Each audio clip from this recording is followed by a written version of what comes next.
Good evening, everyone. My name is Ingrid Johnston, and I'm the Associate Dean of the College of Liberal Arts and Sciences, which we call CLAS here at Lesley University. And it's my distinct pleasure to welcome you to this special presentation by Dr. Nicole Fleetwood, our CLAS Reads visiting author. On behalf of the Book Selection Committee, CLAS, and the entire Lesley University community, we welcome you, Dr. Fleetwood. And we're so grateful to you for taking the time out of your very busy schedule to share your work with us today. Before Dr. Fleetwood's formal remarks, I'd like to tell you a little bit about CLAS Reads. And then we have a faculty member, Nafisa Tanjim, and a student, Maya Voletas, who will introduce our visiting author. CLAS Reads is the common read program at Lesley, which is now in its 8th year. This shared intellectual experience for all of our incoming students is intended to build community and inspire the exchange of ideas among new students and faculty. For the 2021 CLAS Reads program, we chose 3 chapters from the Harvard reader, Racism in America, edited by Annette Gordon-Reed. Nicole's chapter, Marking Time, Art in the Age of Mass Incarceration, was one of those 3 chapters. For me, this liberal arts tradition feels especially important now as we slowly transition toward being in community with each other in both time and space, and as we grow in our capacity for open dialogue about complex topics.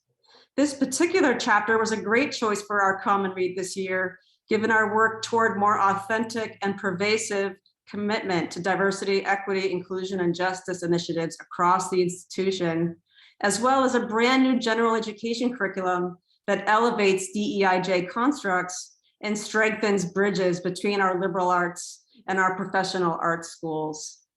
I want to extend my gratitude to our selection committee of faculty, and I'm extra grateful to our librarians, Constance Bratos and Betty Ann McKay, for helping us identify contenders that all of our students could access for free in the form of an ebook. And I extra want to call out Nafisa Tanjim. She helped us to make this visit happen because she was a former student of Nicole's during her years at her time at Rutgers. And she'll be serving as our facilitator during the Q&A session at the end of the presentation. So throughout the presentation, you can share your questions using this Q&A function at the bottom of your screen.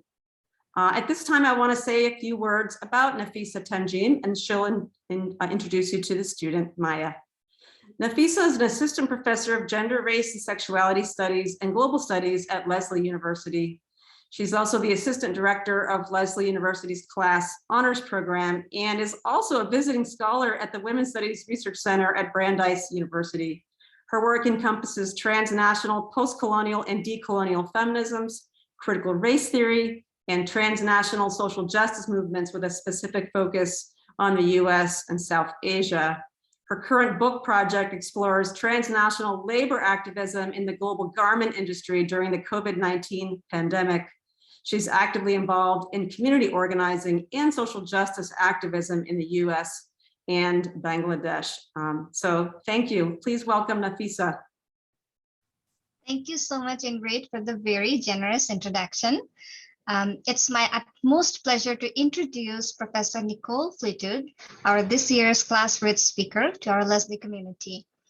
Professor Fleetwood is an art historian and curator, examining how the art of incarcerated people shapes our contemporary art, the carceral state, and the humanity it contains.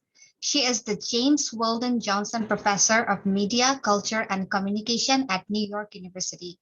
Her teaching, research, and activist interests include contemporary Black diasporic art and visual culture, photography studies, art and public practice, performance studies, gender and feminist studies, Black cultural history, creative nonfiction, prison abolition and carceral studies, and poverty studies.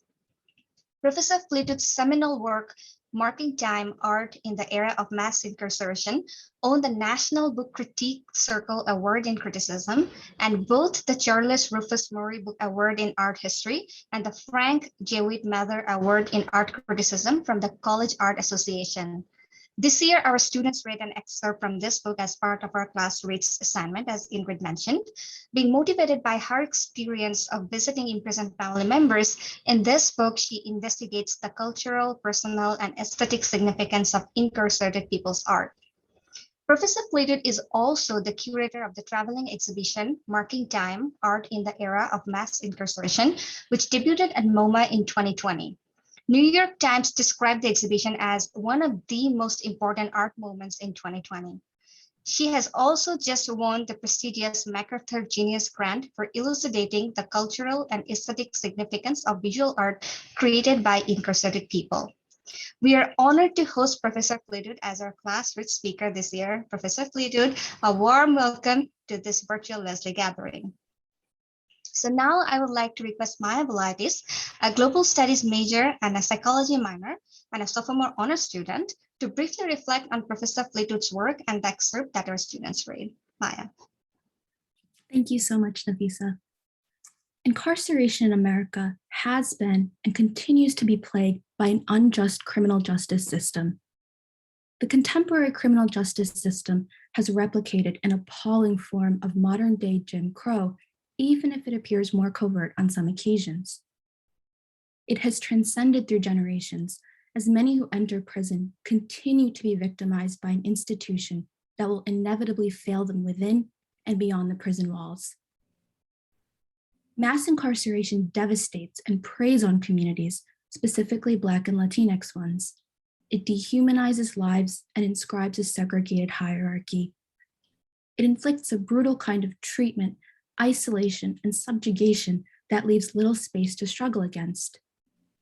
Sequestered by the constraints of penal matter, penal time, and penal space, one might be curious to know how these individuals make sense of their incongruous surroundings, political constructs, and new adjustments in their lives.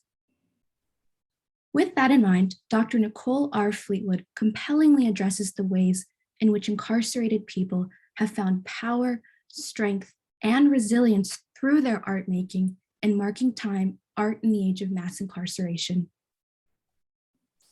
September 2020 initially marked the opening of Fleetwood's exhibition at the Museum of Modern Art, Public School 1 in Queens, New York. Since then, it has remained open and created a platform for incarcerated artists and others to reflect on carceral conditions, reveal inhumanities, and redefine the conceptuality of living under such cruel circumstances. After the exhibition's debut, Fleetwood's book was published. Having studied excerpts from her book, the Leslie community has had the chance to better understand how these artists have supported themselves, their experiences, and have reinvented their own meanings of time. In her book, Fleetwood evaluates how the concept of art in terms of incarceration has propelled healing through self-rehabilitation and self-advocacy. Fleetwood emphasizes how art unveils the traumatic realities of incarceration and shows the audience that these individuals are more than their alleged crimes and certainly more than just an inmate identification number. Most importantly, though, she notes how the cogency of art has begun to restore and humanize the identities among those incarcerated and challenges the brutality of the system. The powerful term carceral aesthetics, coined by Fleetwood, depicts techniques used by incarcerated artists to make art in resistance to desolate confinements. Her innovative work highlights the voices and talents of those in prisons who have been most affected by the US's ferocious prison industrial complex. Not only do carceral aesthetics open up avenues that encourage discussion about the pervasive inequities of America's criminal justice system, but they have also empowered people to retaliate against a force that has so painfully destroyed millions of lives. Dr. Fleetwood's work and her advocacy have helped incarcerated creators resist, reflect, and survive. In the coming years, one can only hope that the utilization of art helps galvanize support for a major reconfiguration of radical changes within America's criminal justice system, and in the long run, abolishment of the faulty prison system. Dr. Fleetwood, again, welcome to Leslie. We are honored to have you here with us, and we're all very excited to hear you speak tonight. Thank you. Thank you so much, Maya. That was a really beautiful read interpretation of the project. I learned listening to you, so thank you for sharing that and reflecting back. And thank you so much, Professor Nafisa Tajim, for initiating this exchange with Leslie and for your really generous introduction and all the work that you're doing with students and your colleagues there.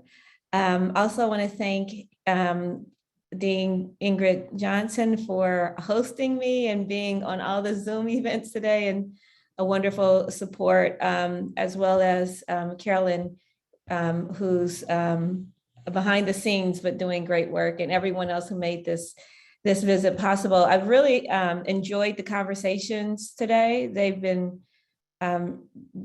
reinvigorating for me.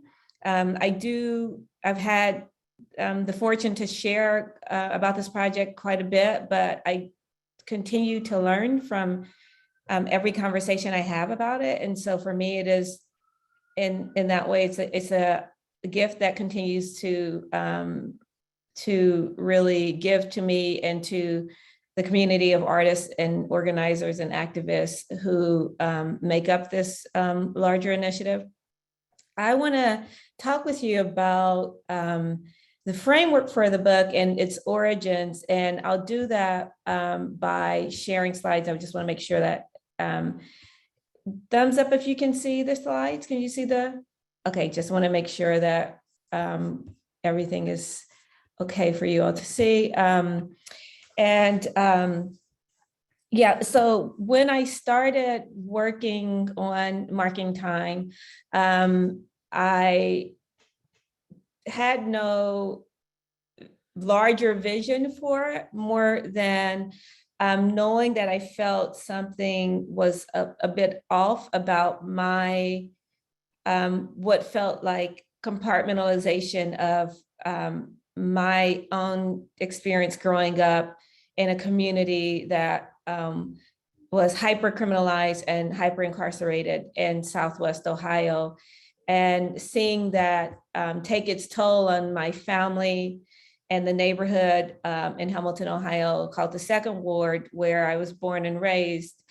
And so it started really, as I shared earlier in the afternoon, someone asked if there was a moment or an image that actually initiated the project for me. I had been mulling over these ideas about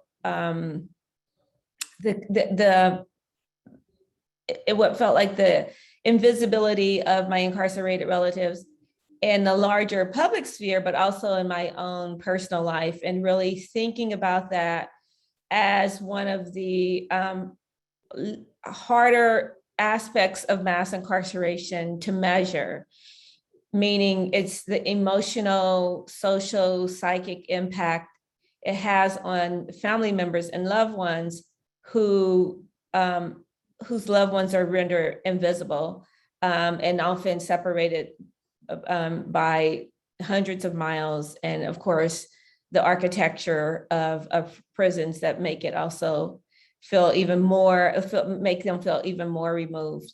So this photograph arrived in not long after it was photographed in February of 2010.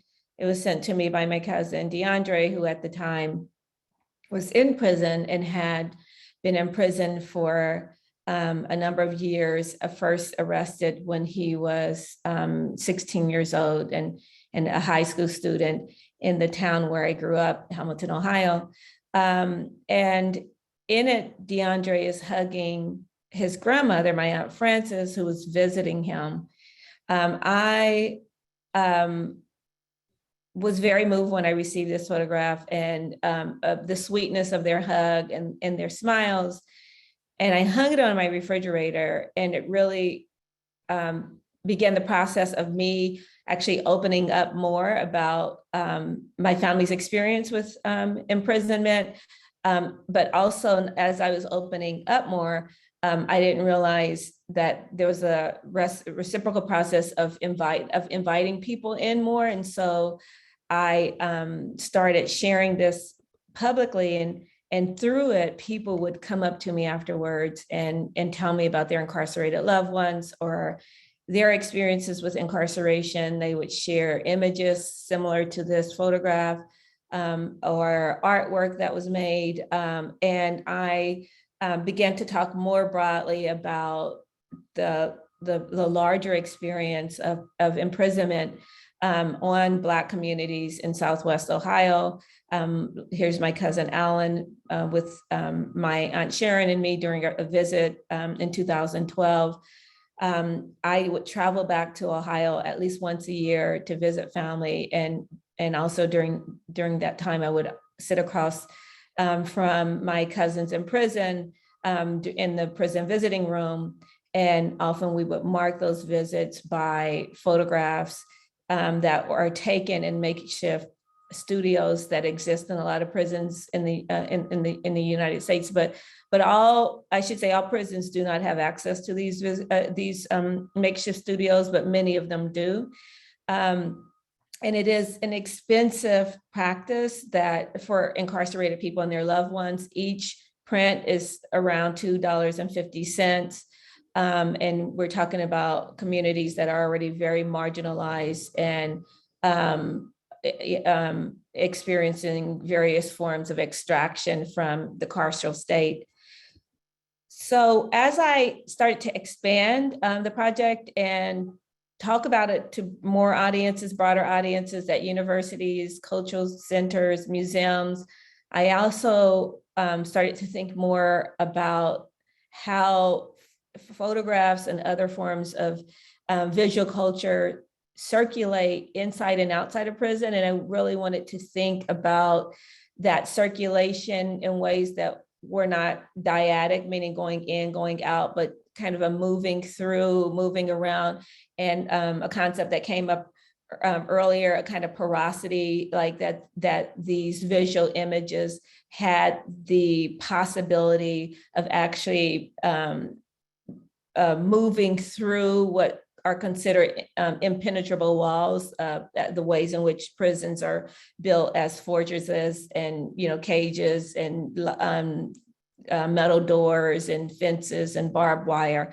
How can we rethink conceptually that space of captivity and that space of marking some people off or out of society? And so one way of engaging that was also to ask my cousins during their incarceration to share with me images that really meant a lot to them that they had received. And this is a photograph that Alan, who was at the time serving 15 years to life, he ended up serving 21 years and was released.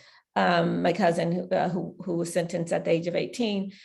This was one of his favorite photographs that he had hanging on his wall during his time in prison. And it was also a really important image because it marked family legacy. It was a photograph that my mother and her 8 sisters, my grandmother's 9 daughters, took the Thanksgiving after my grandmother had died. And it was for Alan one of the ways of visually memorializing my grandmother, because as an incarcerated person, he was not allowed permission to leave the prison site in order to attend her funeral and burial. So this for him was highly symbolic of our family legacy.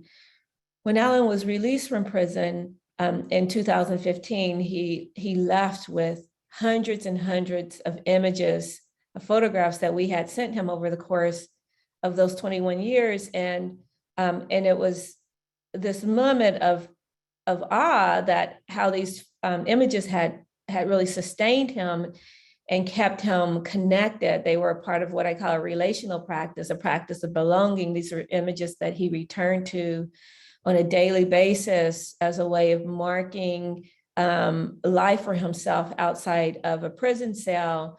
And it also was a way that family on the outside was able to connect with him by and help and create a sense of belonging and a sense of participating in events that he could not physically attend, like graduations, birthdays, weddings, and the like.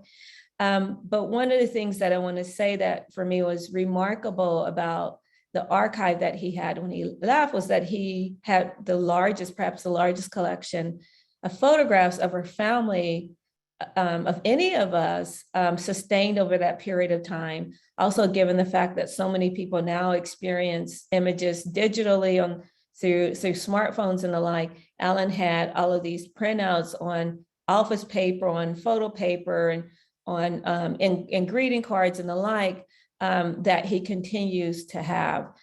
So it's also a way for us to kind of rethink models of collecting and archiving, and the significant work that incarcerated people who are being held in captivity are doing, actually, perhaps on the behalf of a family or a community, as part of a practice of survival, but that it acquires new meaning and significance for larger communities. And thinking through that kind of the possibility of incarcerated people as archivists, as collectors, as artists, as commissioners, commissioners of art, meaning that they're commissioning other people to make art on their behalf. I also started thinking about a long history of how the state has represented criminalized and incarcerated people through mugshots and prison ID cards. And this is a very early mugshot. It's one of the earliest mugshots that's in an archive in the United States and held at the Missouri History Museum. And it's of a young Irish immigrant boy who was picked up for the equivalent of petty theft.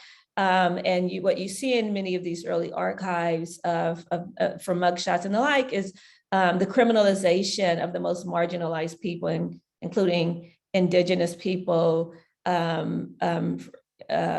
immigrant populations, working poor, indigent populations, and poor free Blacks as making up a significant body of this early archive, as well as the contemporary archive of criminal indexes. And these are people who the state use photo technology and other kind of biometric data to archive and collect and classify them in criminal databases and the like. I want to just show you a couple of other images in terms of just giving you a kind of context for thinking about the historical narrative, the visual narrative of criminalizing and indexing and classifying incarcerated people, that Marking Time is working to counter, working against the criminal index that the state maintains as a way of not only holding captive, but literally incapacitating and rendering the life possibilities of whole large swaths of people. This is a prison ID photo from most likely the 1930s, 1940s, that was collected by Bruce Jackson, who's a folklorist and professor at SUNY Binghamton, who's been working on visual archives and sound archives of incarcerated people for 5 decades. Looking at this history of photographing criminalized and incarcerated people led me to the work of more contemporary photographers who are concerned with mass incarceration, artists who are practicing in the current moment, such as Deborah Lester. She's been involved in photographing incarcerated people in the state of Louisiana since the late 1990s, and working collaboratively with people to photograph them in ways that they want to appear in sites on prisons where they want to appear, and also having narrative in that might look similar to a criminal index in terms of kind of data, but having that data be owned and narrated by the photographic subject as a way of countering state criminal indexes. Two other photographers who have really inspired this work, contemporary photographers, are Keith Calhoun and Chandra McCormick. They are a married couple born and raised in New Orleans. And since the early 80s, they've been photographing the impact of prisons on Black populations in the state of Louisiana, both urban and rural communities that have been decimated by the carceral state, especially as its iteration in the state of Louisiana, which Louisiana is often called the prison capital of the world, meaning that as a state, it incarcerates more of its population than any other place on the planet. And for very long sentences under extremely harsh conditions, for example, at Angola, where incarcerated people still work fields that were once forcibly worked by enslaved people. Angola exists on a former slave plantation, and for over 200 years, it's been a site where people have been brutally punished, overwhelmingly Black populations. It's a prison now that is over 75% Black, where the vast majority of people will die on site because it's a place where people are generally sentenced to life in a state that rarely gives parole. And Keith and Chandra are committed to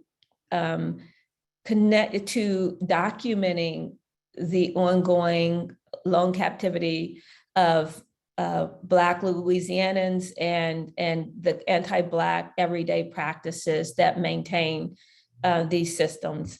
Here's another photograph by the couple. This is one Chandra took of a young man who's currently incarcerated in Angola, and who is about the same age as her child, her son, and it really just struck her the similarities, and she wanted to honor this young man as an individual. So I want to, start off with photography, the photographs of my family, and this kind of larger archive of images, photographs, both by the state and by contemporary photographers of imprisoned people, because my work is very much in conversation with a larger visual culture of imprisonment in the carceral state.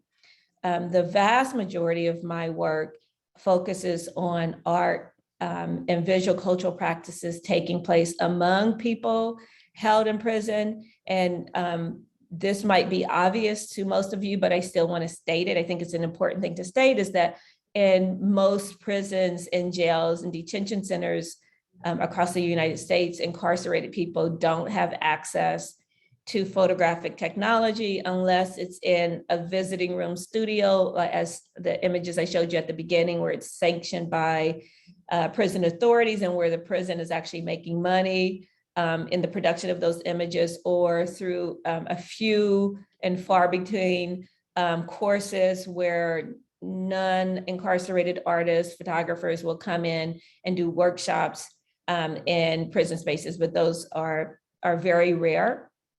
And it's because photography and visual recording devices and also sound recording are tools used by prison staff and prison administration to discipline and hold captive incarcerated people. So they're very powerful tools that are in the hands of the captors, not the people who are held captive. And so incarcerated people turn to other media and modalities for producing visual records of their captivity. And some of those practices actually are in direct response to photo technology. This is a self-portrait. It was one of the first works that I came across that really became an obsession of mine. It's an image. We were talking about the practice of being a student earlier today, what it means to be a student and to learn and listen from others. This is a work of art, a painting that I have spent many, many hours with. And every time I look at it, I see something new. It has taught me a lot that has led to where this project is now. The self-portrait is of Ronnie Goodman during his incarceration at San Quentin in California. Ronnie became a accomplished portrait artist during his time. He also made other kinds of works, but he is known for perhaps having painted or drawn 1,000 portraits over his incarceration. And I was asked also about the kind of methodology of creating this project. And I say that a great majority of the knowledge that I learned to produce this project is from interviews with currently and formerly incarcerated artists. And Ronnie is a really great example of that. It took me a very long time to interview Ronnie because after his release from San Quentin in 2008, 2009, he became an unhoused person in San Francisco for over a decade, and was very hard to reach unless you were already a part of his community of supporters and unhoused people. And it took me years in order to be able to actually make connection with him and do a phone interview, and then to get to know him more expansively. And I want to say, when I got to talk to him about this image, I think by the time I talked to him, it was like 2016, 2017. It was such an awe-inspiring moment where he explained what he was doing in this work, and it really challenged a lot of the assumptions that I had made, or even the careful art historical reading that I was making of this painting. And his interpretation of it really really opened up some of the conceptual frameworks for the project that Maya so eloquently spoke about in her introduction. So one of the concepts that emerged for me in this work is the idea of carceral aesthetics, which is the production of art under the conditions of unfreedom.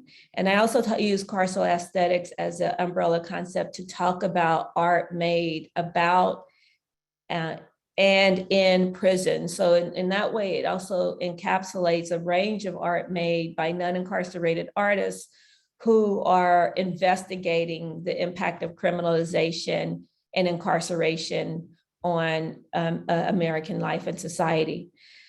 Ronnie shared that in this work, he was repainting so many works that were appearing in the workshop space in San Quentin, but he was curating also. He was moving works around as he repainted them and creating a proximity to himself, bringing art by his friends and people he was close to, much closer to him. He also explains that it was painting that not only was about placing himself in a tradition of art making, but also memorializing the space, because it was a work he made once he knew his release date, and in hopes to never return. It has a high significance to the Marking Time project. It's the first artwork that opens the exhibition. I mean, that opens the book. And I spend a significant time talking about it in the book, but also whenever I give a lecture, in part to honor Ronnie, who passed away, who died on the streets of San Francisco in August of 2020, 1 month before the exhibition opened at MoMA PS1, where he was to appear and be on a panel with other artists. His condition was made more vulnerable as an unhoused person by the pandemic. He did not pass away of COVID, but his network of supporters and his community was basically quarantined, and he spent months in isolation on the streets before he passed away. Through Ronnie's work, I said the concept of carceral aesthetics emerged, as well as these three frameworks for talking about the condition of making art while held in punitive captivity. And they are, as Maya mentioned, penal space, penal time, and penal matter. And by penal space, I mean, I'm going to go back to, I mean, like the actual built environment of the prison and the sites inside prison where incarcerated people make art, such as workshop spaces like here in San Quentin, that do not exist in all prisons, but it is a fairly well-resourced room in San Quentin that's operated by the William James Association. And I want to honor the William James Association and the director, Lori Brooks, who have been supporters of this project for many years. And the association is one of the longest running organizations to bring art into US prisons. They operate art workshops in prisons throughout the state of California and have done that since 1977. When I talk about penal space, though, I also mean the psychic and social world that prisons structure for incarcerated people, and how prisons, as I said earlier, when I was talking about my incarcerated loved ones, structure our contact and our intimacy with our loved ones. And on, quote, both sides of the prison wall, the prisons also structure the relationship between an incarcerated person and themselves by forcing a primary relationship between an incarcerated person and the punitive state, the state that's punishing them. I find this work very powerfully captured in Tamika Cole's Locked in a Dark Calm that she made during her 26 years in prison in Alabama in response to abuses by prison staff.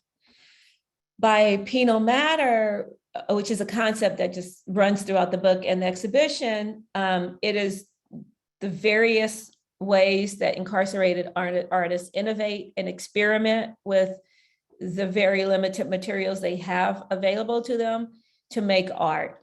Dean Gillespie spent 20 years in prison in Ohio. I met Dean because he was friends with my cousin Alan. They were in prison together. And Dean would resource pool. He had other incarcerated people who would help him find items and goods from various areas of the prison, or from trash. This dinette, the outside, the exterior of it is actually the foil from cigarette wrappers. It's held together by sewing pins that an incarcerated ally brought out from the sewing room. The curtains are used tea bags. And so Dean, really became an expert at this ability to take discarded items, found items, and what he would say procured state goods. And that means to take items from the state without permission in the service of his art making. Other examples of the use of state goods, and that's state property, is Gilberto Rivera's An Institutional Nightmare, where he takes his own, his prison state issued prison clothing. A lot of people do not like the word uniform because this is forced clothing that incarcerated people have to wear, and it's a stigmata. But he turns these clothing items into a work of art, where he also incorporates the prison warden's name on one of the documents that's signed by the prison warden into his work of art. Other examples of penal matter is this work, Capitalization, by Kenneth Reams, made while he was on death row for 27 years. He's now been moved to general population after a very long fight to get his sentence restructured by his legal defense fund, the NAACP Legal Defense Fund.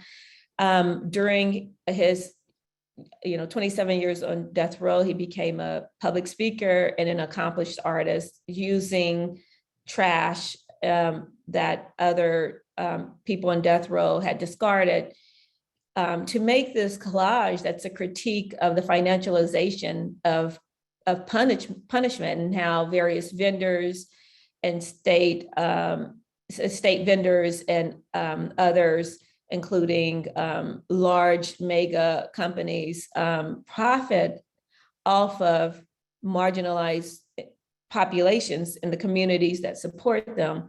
If you know anything about prison, you might know that any good that incarcerated people have access to is sold to them sometimes 3, 4, 5 times the rate of what we would pay outside of prison. So an item that might cost $1 in a grocery store around the corner from me might cost $4 or $5 for an incarcerated person. And so this work here is a real critique of that in terms of thinking about the concept of penal matter.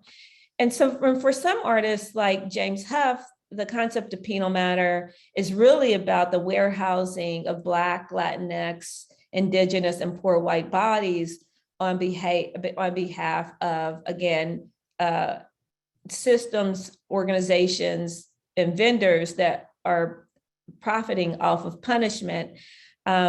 James Huff, in this really powerful watercolor called I Am the Economy, really focuses on the Black body held captive as raw material for extractive capitalism. And then the third concept, I said penal space, penal matter, is penal time.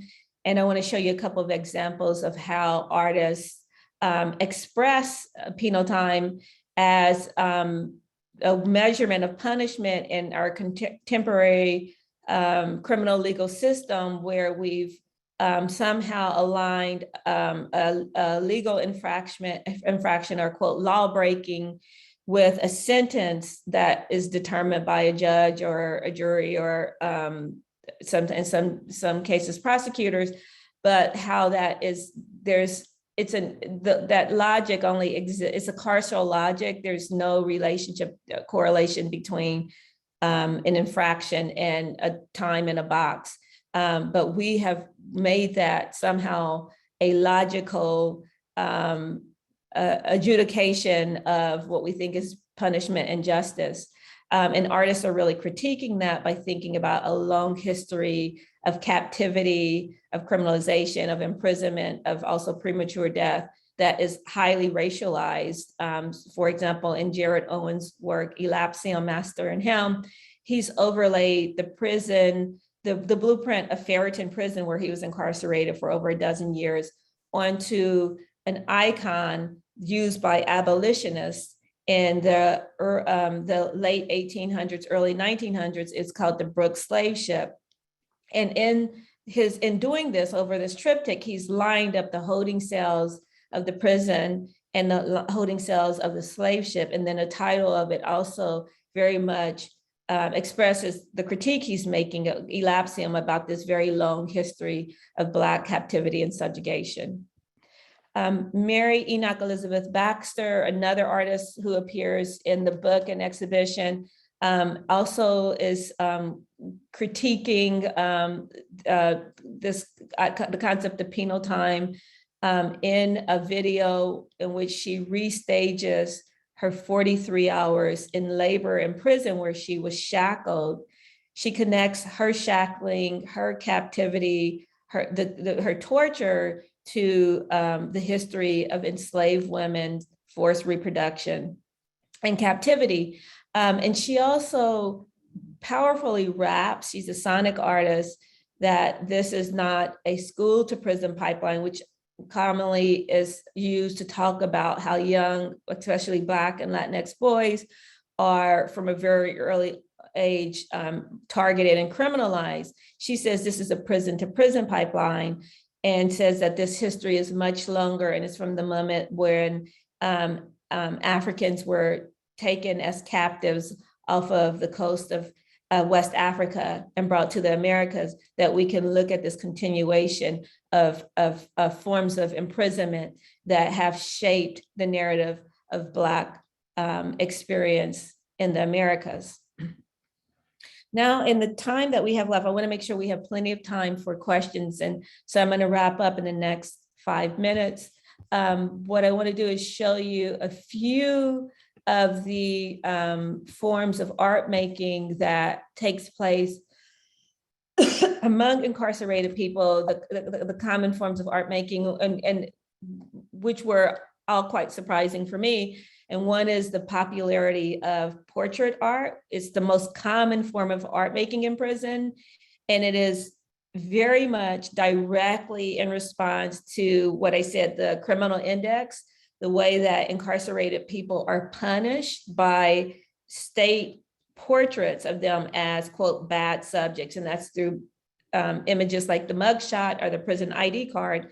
And here's an example of a prison ID card of one of the artists that appears in a book, Russell Craig, who turns that photo index, that criminal photo index, into a work of art and a self-portrait for him that was about his resignification of himself and about self-determination as an artist. Portraits show up in very interesting ways and very moving ways. If among incarcerated artists, many incarcerated artists will make portraits insight letters that they're writing to their loved ones, as this one here appears by James Huff. And artists continue to experiment with portraits in their criminal index once they've been released from prison. Russell Craig made this. This is a 10-foot by 8-foot self-portrait that he's made using his prison records as a backdrop. He made it once he was released and on parole. I call it his carceral biography. He collected all these documents and used this backdrop again as a mode of self-representation as an artist, but an artist whose legacy is very much connected to, is very tethered to the carceral state. And then the cover of the book is a series by Mark Lotney, currently in prison in Pennsylvania, that he's been working on since 2014. Here are some details from it, where he asked other incarcerated people who are in prison with him to sit for a 20-minute sketch. And so far, he's amassed over 735 of these portraits as one series that's capturing, that's documenting the toll of mass incarceration from the site of captivity. And then I'm going to move a little faster through some of these other works. This is a portrait series by Jesse Crimes that's more conceptual. It's on bars of prison soap, and he sent them out of prison by enfolding them into playing cards. And they're ready-made images where he's transferred portraits and mugshots and other images from like prison newsletters and newspapers. I think amassed over 292 of these in his first year in prison. Portrait work has also brought a lot of recognition to some incarcerated artists like George Anthony Morton, who studied portrait making for 10 years in federal prison. And once he was released, received a scholarship to the Florence Academy, where this work here, Mars, won Best Portrait of the Year. And then, so portrait making became a really important theme, and it's also very prominent in the exhibition. Another very common theme that came up that I was not prepared for as I was working on it, but was very moved by, is the common use of solitary confinement. So many of the artists I had spoken to talked about being in solitary confinement at some point. And we who are not incarcerated commonly think of solitary confinement as a type of punishment given to incarcerated people for breaking a rule once they're in prison. But in fact, it's used much more capaciously in horrifying ways that's so expansive. It's hard to actually track how many people in the United States are in solitary confinement in any given moment, because it also goes under so many euphemisms like administrative segregation, protective custody, management control unit. All of these are forms of solitary confinement that has nothing to do with, quote, rule breaking. Someone can be put in solitary confinement because they're sick, they're ill, they're showing signs of COVID, they're isolated. A person like Mary Baxter was put in solitary confinement after given her traumatic birth experience. It was called protective custody. People under the age of 18 who are in adult prisons might be in solitary confinement. people who are gender nonconforming are often isolated in solitary confinement under the category of protective custody. And so I wanted to do a chapter that was really dedicated to, you know, I don't even want to say overuse, because solitary confinement as prison should not exist at all, but how much we who are the non-incarcerated public don't recognize the very, very widespread use of this form of torture. And it's a form of torture that we've known as a form of torture for over a century, since it was initially used in the 19th century. We've known that solitary confinement it does nothing but harm the subject psychically, emotionally, socially, and also medically. Billy Sell is someone who did not survive solitary confinement. He was part of a hunger strike in California and was found unresponsive in a cell. This is a portrait that he made as a part of a correspondence course with the Prisoners Express newsletter. It was a course taught by volunteer artist Tracy Ziegler, and it was one of his only ways of having contact with the outside world was by having Tracy send him drawing instructions, mail them into prison, and then him mailing his work out. Artists like Carnell Honeycutt document their experience in solitary confinement by really studying the architecture of it. And I'm going to move through some of these other images. And then Ojuri Lutalo is someone that I spent a lot of time with, who was in solitary confinement for 22 years. It was administrative segregation, meaning that the prison administration had separated him because of his political beliefs and because he was a member of the Black Liberation Army. And he used that time to make hundreds and hundreds of collages documenting his experience and as a way of communicating with the outside world through his alliance with the Prison Watch program run by the American Friends Service Committee. In the interest of time, I'm moving through some of the visuals, installation shots from the PS1 exhibition. And I'm also going to, this is a work by Jesse Crimes that's also a really powerful example of penal matter. It's 39 prison bed sheets. It's a mural that he spent 3 years working on. And as he completed one bed sheet, he'd send it out of prison and wasn't able to put the work together until his release. Some of the photographs by Keith and Chandra I mentioned earlier, an installation by Roe and Renee using their father's prison records. Their father died in prison. Roe and Renee has not been in prison, but it was deeply impacted by their father's arrest, incarceration, and death in prison.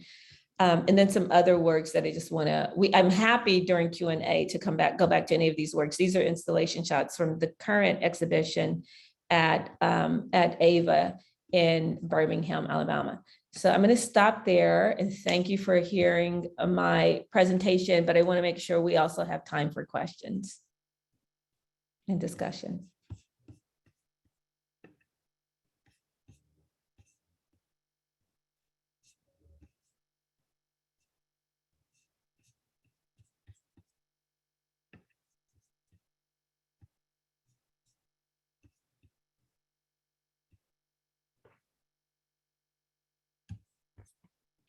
So we have about 18 minutes left. We already got a few questions.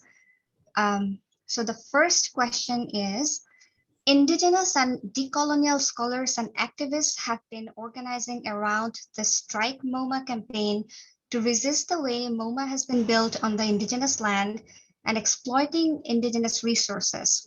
Would you describe your collaboration with MoMA perhaps as a use of master's tools to dismantle the master's house? Were there moments when your political goal conflicted with that of the museum? I think that's an excellent question. And I've actually thought a lot about even the use of prison art and state property, state goods in the service of art making. So what does it mean to actually disassemble the prison from the inside and use it in the service of art making? No, I would not necessarily. First of all, my collaboration is with PS1, and PS1 is a different institution than MoMA that often gets equated with MoMA. But I would not consider it an example of using the master's tool to dismantle the master's house. I would say that it's about my position both in the academy and in cultural institutions, and both universities and cultural institutions are part of settler colonial projects. We work in these institutions, and we can work in these institutions also to use our privilege, our position in the service of projects that are about radically transforming the institutions. I sit in a very privileged position at NYU. And so as much as we are in a moment of critiquing museums, I also think it's very important for us in university positions to think about the ways in which universities also benefit from the same type of settler colonial projects, as well as ongoing gentrification projects, how campus policing is part of the larger carceral state projects, and how can we in these positions actually use those resources and those powers to transform the museum into what we imagine it can be, as well as the university. And so that's, for me, my longer ongoing commitment. Thank you. The next question is, your talk focused primarily on the art of incarcerated people in the US prison system. That said, I wonder if you have also considered examples of carceral aesthetics from different contexts, such as the concentration camps during the Second World War, the detention centers on our southern borders, the intermittent camps in the US during the Second World War, or Guantanamo, etc. If so, do you have thoughts about how the different contexts and conditions of imprisonment shape or mediate the carceral aesthetics of incarcerated artists in different ways? Excellent question. And so my project is very specific, and it focuses on US prisons, and the range is from, I mean, it's probably the earliest art that I like very carefully engage in is from the 80s to the current moment. And so it is a moment of the ratcheting up and explosion in prison numbers inside the US. But it is very much in conversation with a long history of art made by people in captivity. And I say in the introduction of the book that the history of people being held captive is the history of people envisioning and making art about freedom. So in that way, it is about a much longer trajectory of, and it is very much in conversation with the various sites that the person who posted the question mentions. And what's been very meaningful and moving for me is to see how the project that's really specific about US domestic prisons have resonated with audiences internationally. And so I have had many people outside of the US reach out to me about the project, or to send examples of art made in prisons in other parts of the world, and to, think about forms of ongoing collaboration. Thank you. And now that you just talked about the connection of your work with other local and global organizing initiatives, there's a related question that's asking about if you think this artwork can go back or relate to the civil rights movement. So is that, I didn't look at the question itself. So is the question asking, can you just reframe it? I'm sorry, I'm not looking at the question. So. Sure, how do you think this artwork can relate or go back to the civil rights movement? Excellent question. So for me, this was a really important moment in writing the book, to think about what brings all the various examples of art and various people I interview who are of different races, genders, ethnicities together, and to think about how what many scholars call the Black radical tradition runs through practices that take place, cultural and aesthetic practices that take place in prison, even among non-Black incarcerated people. And so many artists who are not Black in prisons will talk about reading the scholarship and writings of Black radical thinkers, or the aesthetics of earlier, the Black arts movement. So there are these traditions that have circulated, these radical liberatory practices and traditions. Also is true of AIM, the American Indian movement, that there's a very strong legacy of the aesthetics and politics circulating in contemporary US prisons. And so I was really wanted to think about those traces and legacies as they show up in the contemporary art of incarcerated people. Thank you. And now that you've just brought up Black radical tradition, there is another question that's specifically asking about, and I'm just reading it. In your book, you said carceral aesthetic is inspired by Black radical tradition. Mm-hmm. How does carceral aesthetics and your work overall challenge racial capitalism and the way Black people are often used to serve the purpose of capitalist white supremacist institutions, like in the past and in our contemporary times? So I think you see it. I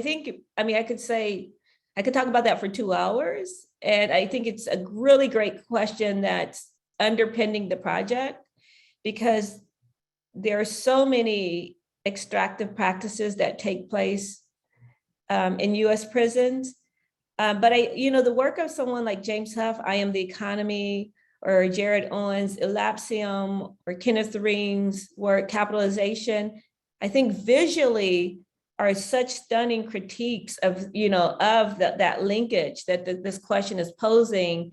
And I hope that it comes across in the project, in the book, in the exhibition, that the theorization I'm doing is not of the art, but it's in conversation with the art. And so the artist teaching me, the artists are teaching me, and I'm then using my own words to kind of communicate what I feel like that conversation is about. And so I would say that many of these works that I share today are now publicly available through searches and the like, and I encourage the audience to go back to them and to learn from the work, learn from the artists. Thank you. The next question is, you said in your excerpt, carceral aesthetics extends the arcs by demonstrating the significance of culture making and aesthetic transgressions that explode the binary of victory or failure, underpinning much political organizing and many social movements, in page 195. Okay, I want to see it just, okay, now I see it, okay. Okay. How might carceral aesthetics and your overall work address some of the mainstream Black political organizing for Black rights and Black emancipation that might be relying too much on the victory versus failure binary? Again, very powerful question, and thank you for presenting. It's always interesting when people present your words back to you. So, and I think there's a kind of a bigger context for that. My comment, and that this quote was put out of a larger context. What I want to say is that sometimes, and this is not always the case, but often we who write about art as scholars or critics or even curators might have a kind of triumphant narrative about art, that art can do anything. And clearly I am in awe of the art making that I discuss in the book and that I'm now curating. And I consider myself in community and in collaboration and responsible for amplifying and creating more life possibilities for everyone I write about. and the communities that they come from. But in saying that, I want to say that it's not this a story of uplift. Some people may be doing well now, but I'm always aware that Rodney Goodman is no longer alive, that Billy Sale is no longer alive, that Ojuri Lutalo is traumatized from 22 years in solitary confinement. And so as much as I'm in awe of the art, and I hope people find the art extremely powerful, I hope the urgency to end carcerality is a more palpable experience for them. Thanks. The next question is more about positionality. Your lived experience and the incarcerated members of your family seem fundamental to establishing a point of entry to effectively engage with artists in prisons in your scholarship and work.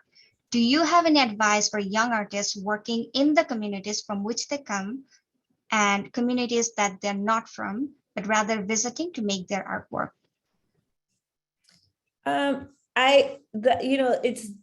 It's hard to give a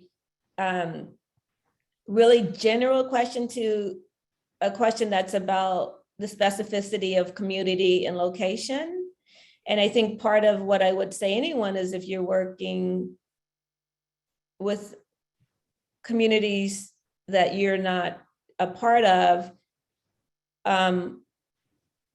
that you do a lot of thinking about why you're working with the community that you're not a part of, and what's at stake in it for you, what are the kind of assumptions you bring to it, and how can ultimately you be a student to learn, not going assuming that you have a set of knowledge and expertise that people in the community do not have.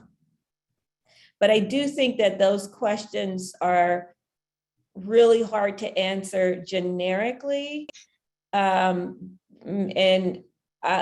would say that there's just a lot of ongoing conversation one needs to have with oneself and with multiple people, who are participating, who are, in that collaboration, be carefully thought through, and how power is operating, and who's ultimately deciding how something goes. The next question is about, and I'm just reading it. Art is often described as a productive way of rehabilitating imprisoned population so that they can learn communication skills on how to express themselves in a productive way. Does the idea of using art to rehabilitate imprisoned population instead of using art to challenge the grossly unfair criminal justice system eventually promote the idea of training model neoliberal citizens? What do you think about the idea of using art for, quote, rehabilitation, end quote, versus using art to challenge the prison industrial complex and the criminal justice system? Right. There's a lot in that question. And I think the person who wrote that question has a really strong position already on the subject that they could write very eloquently about. And I encourage them to write about it because there's a position already there and it's a very powerful position. So there's a couple of things that I will say in terms of how I position myself in relationship to this is I don't write about art therapy. I'm not an art therapist, but nor am I in the position to say the work of the art therapist is simply reformist work.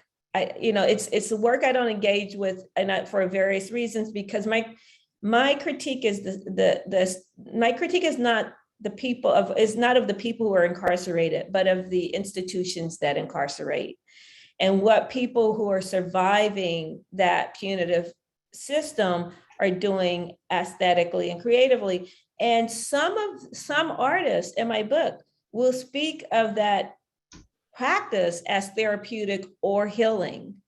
And when they do, I acknowledge that in their own words, but it's not a framework that I'm particularly invested in because I'm approaching the system and art making in and around the system from a very different vantage point, and a very different critique.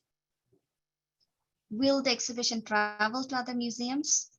Yes, it's currently traveling. It's in Birmingham now, and it'll be in Birmingham through December 11th at AVA, which is a gorgeous art center on the campus of University of Alabama, Birmingham. From there, it will go to Cincinnati, my hometown, to the National Underground Railroad Freedom Center from April through August of 2022, and on to Brown University in the fall of 2022. And we are planning other sites as well. And this is the last question. It's probably very broad, but just wondering, Professor Fleetwood, if you can briefly reflect on it. How do you position your work in relationship to Angela Davis' work on behalf, on the abolition of prisons? Oh, I appreciate that question. It is a big question. And I am, for decades, I've been a student of Angela Davis, not like in person to it, but I study Angela Davis' work. I deeply admire Angela Davis as a scholar, a thinker, an activist. And I think Are Prisons Obsolete, which is now a classic book, almost 20 years old, is one of the most important books that's been written on this topic. And my work is deeply in honor of her activism, scholarship, and fierceness. Thank you so much. It's 6:15 and we should be respectful of people's time. So we probably should end here. Thank you so much, Professor Fleetwood, for your time, for meeting our community, and for sharing your work and your wisdom. Thanks to CLAS Dean's Office, and special thanks to our Dean Steve Shapiro, Assistant Dean Ingrid Johnson, Caroline Refstranger, our librarians, and everyone who worked diligently for choosing the book for this year, for teaching the excerpt in our classes, arranging all the logistics, and making this event a reality. Thanks everyone for joining us today and for your engaged participation. Have a good evening. Thank you so much. It was a joy to join your community for the day.